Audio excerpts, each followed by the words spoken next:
વનરાજ ચાવડા ભાઈ ચાંપાવાણીએ દૂરથી જ જોઈને કીધું ભાઈ ચાંપાવાણીએ stop freeze put your hands up. ચાંપાવાણીઓ કે ભાઈ શું થયું કે અચાનક આવી રીતના રસ્તામાં શું કામ ઉભો રાખ્યો? એટલે વનરાજે કીધું ભાઈ જો તારી જોડે જે પણ માલ મિલકત સામાન હોય જે અમૂલનું ઘી તું લઈને આવે બધું અમને આલ દેજે.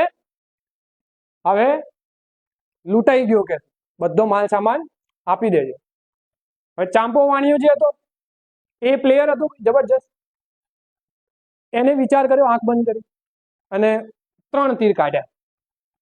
3 તીર કાઢ્યા અને મણિબદ્ધમ બહિર્મુખમ કરીને 3 તીર એને કામઠામાં ભરાયા ધનુષમાં.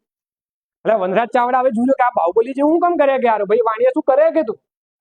એટલે ચાંપાવાણીએ સરસ ડાયલોગ માર્યો કે ભાઈ તમે 3 જણા મારા 3 જ તીર કે પિક્ચર પતી જાય તમારું. એટલે વનરાજ ચાવડા ગયેલા 3 તીર વાળા કે ચાંપા હમણાં લાંબો થઈ જાય એક જ આપે એમ કરી ના લોકો અંદર અંદર જબરજસ્ત લડી રહ્યા હતા. શું નું સુઈ લાગે તો બીજાને બોલ્યા હતા.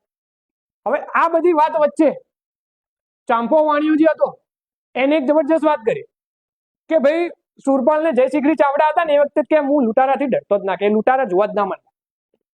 હવે સુરપાલે પાછું પોતાનું જ નામ સાંભળ્યું. સુરપાલ તો ગલગલા થઈ ગયા. વેટ વેટ વેટ વાણીએ કે તે કોનું નામ લીધું કે? એટલે કે સુરપાલ નું કે અમારે ત્યાં સેનાપતિ હતા કે ચાવડા વંશના. પેલો કે ભાઈ સુરપાલ હું પોતે. હવે પેલો ચાંપાવાણીઓ કે યાર તમે ઓળખી ના આવ્યો કે હું તો જબરજસ્ત કે તમારે તો ઉંમર ખાસી થઈ ગઈ. અને કે તું જે જયશિખરી ચાવડાની વાત કરે ને એમનો એક માત્ર દીકરો વનરાજ ચાવડા. આ વનરાજ કે એના માટે તો બધી માથાકૂટ થઈ રહી. પછી ફરી પાછી આપણે પહેલી સ્લાઇડમાં જે વાત કરી કોપી પેસ્ટ ચાંપાવાણીયાની વાત કરવામાં આવી. અને ચાંપાવાણીએ જો તો એને પણ એવું કહેવાય છે કે બધી જ પોતાની મિલકત આપી દીધી અને ચાંપાવાણીઓ પણ આ લોકોના મિશન 50 ની અંદર જોડાઈ ગયો.